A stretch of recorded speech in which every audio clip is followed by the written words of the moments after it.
Yo, what is up everyone? It is XMPFX813 coming at you with a Call of Duty commentary.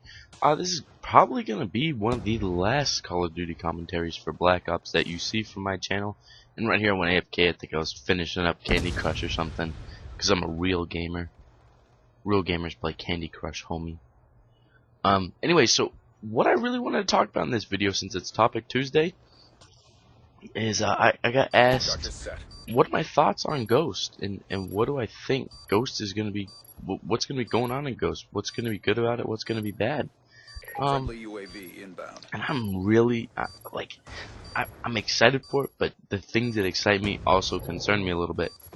Things that I'm gonna do this kind of itemized. Things that I'm really excited for is the fact that there's dedicated servers. I think that's gonna be awesome. It's gonna take away a lot of the whole lag issues, the whole host migration, having to have host, and someone, generally having a better chance to win a gunfight because they have a better connection than you, or whatever. I think connection will still play some factor into it, but the fact that there's dedicated servers, it will play a lot less of a factor than it has since up until now, with host migrations and pulling hosts. And if you pulled hosts in Black Ops 2, it was kind of a downgrade, as opposed to if you pulled hosts in MW3, it was really an upgrade.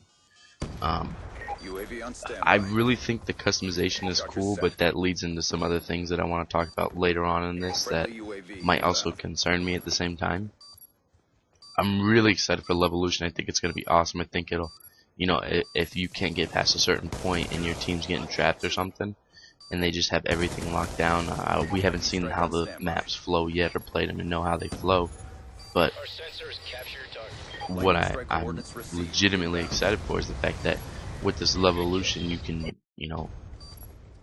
maybe be able to swing the tide of the battle to one side rather than, it being completely one-sided. Say you change the flow of the map and your team comes back and wins. I think that's a possibility with this Levolution, and I'd really like to see, and I also really like to see if it comes into the whole pro scene, and see if Levolution or maps that have Levolution, because I know not all of them have it, will be in the competitive pro Call of Duty scene.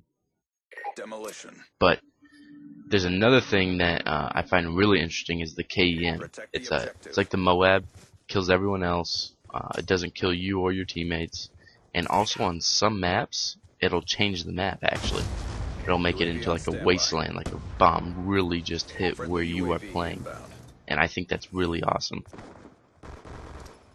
Also, you can get it through a field challenge. It's 25-point streak, and we'll talk about that later. But you can get it through a field challenge, which is a little briefcase you pick up, and it'll give you a challenge to do. And if you do it, then see, I think if you're looking at this video, I think Levolution might really help these people. Their spawn trap, if they change the map, maybe their spawn will flip and then get behind us and kick us out, and we won't be spawn trapping them like this anymore. But back to the KEM, it's basically the Moab. It's a 25-point streak that also kind of concerns me, but we'll talk about that later. And you can get it through a field challenge. I really like how they did prestiges. Prestige is kind of like when you hit master prestige in Black Ops 2, we don't lose anything. You just get a new emblem. They said that they want to make it take the same amount of time, but that's how every single prestige is going to be up until I believe it's just 10th prestige on this. They said they want it to take the same time that it would take you normally, so it'll still be having a prestige through all 10. You won't be able to just prestige, in half the time and be max level. But I enjoy the fact that when you prestige, you don't lose everything, which has always kind of been something that kept people from prestiging and getting that level higher, is the fact that, you really lose everything once you prestige once, and then you have to work back up to it. And in Black Ops 2 they made it so you could save one gun or whatever, but I like this better. I like this form of the prestige mode a lot better than what it would have been, whereas you lose everything like they have been up until Black Ops 2. And now I'm gonna talk about things that I'm really concerned about, which when I say really concerned, I mean legitimately, I think some of these things might be game breaking. I think that the customization, being able to have so many different combinations, and in Black Ops 2, if you want 2 perks from one tier, it costs you 3 out of the pick 10.